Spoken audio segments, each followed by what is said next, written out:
If your car broke down tomorrow, do you have the cash to fix it without swiping your credit card? We're helping you get your emergency fund set up right now so that you can avoid the stress of those unpredictable moments.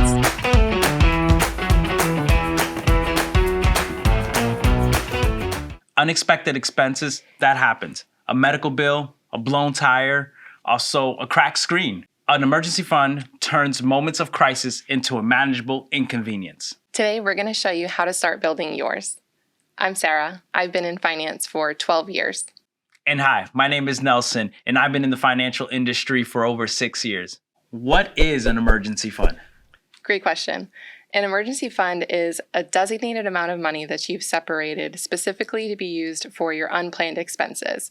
Think your flat tire fund.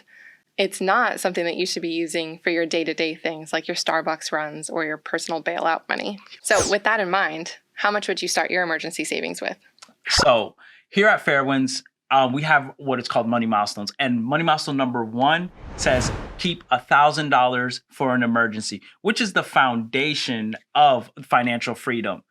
Now, I'm not saying you're going to automatically start with $1,000. I don't know too many people that can put money away like that. No, you want to gradually get there. Budgeting is a great way to go ahead and get to that $1,000. Put money aside, starting a budget, just be extremely disciplined. So now we got $1,000. Where do I keep this money? Where do I put it? You should really keep it in a designated savings account separate from your checking account, separate from your regular expenses.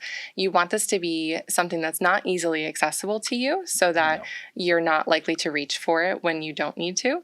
So we recommend either labeling it, hiding it in your online banking if you have to, a combination of the two, whatever we need to do to make sure that you only access it when you really need to. You told me how much to fund your savings account with, but how would you fund it? Okay, that's a very good question. And I alluded to it earlier. I think one of the pillars of this is budgeting. You're going to have to tell your money where to go. And there's different ways you could do that. You could set up automatic deposits where you have a portion, a percentage, or even a specific amount from your paycheck go from your checking account, and you have another one going to your emergency savings account. You could also set up recurring transfers, like have it every week or bi-weekly for specific amounts, something that you could just set and just let it do its thing as well. Another thing that I find it very helpful, and I tell my members, like, you have so many subscriptions, so much stuff that take money out. Sometimes you don't even use it. You could put a pause on those as well.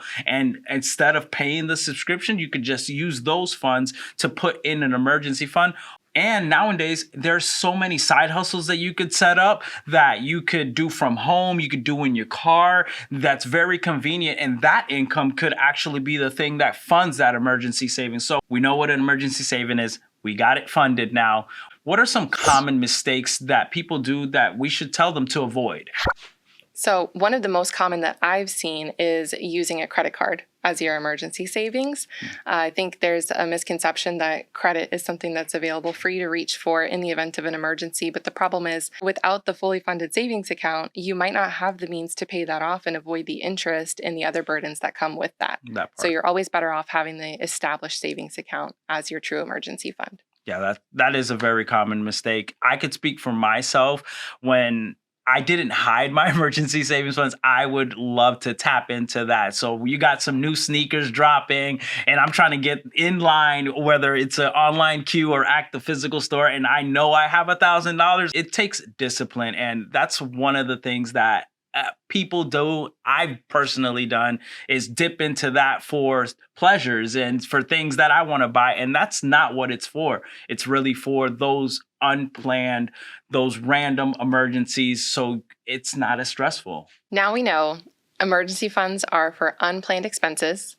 We start it with $1,000. And we want to keep it in a dedicated account. You want to set up automatic transfers that are going to fund your emergency fund, and you shouldn't use your credit card as an emergency fund. All right, guys, so we're going to take a small step now. We're going to log into our online banking or mobile banking, and we're going to go ahead and set some recurring transfers right now to our savings account. It doesn't have to be big. Even a small automatic transfer can start building the financial cushion that you need, because when life throws a surprise your way, your emergency fund will already be waiting for you. Thank you so much for watching. Let us know how you funded your emergency savings account in the comments. Also, don't forget to like, comment, subscribe, even share the video.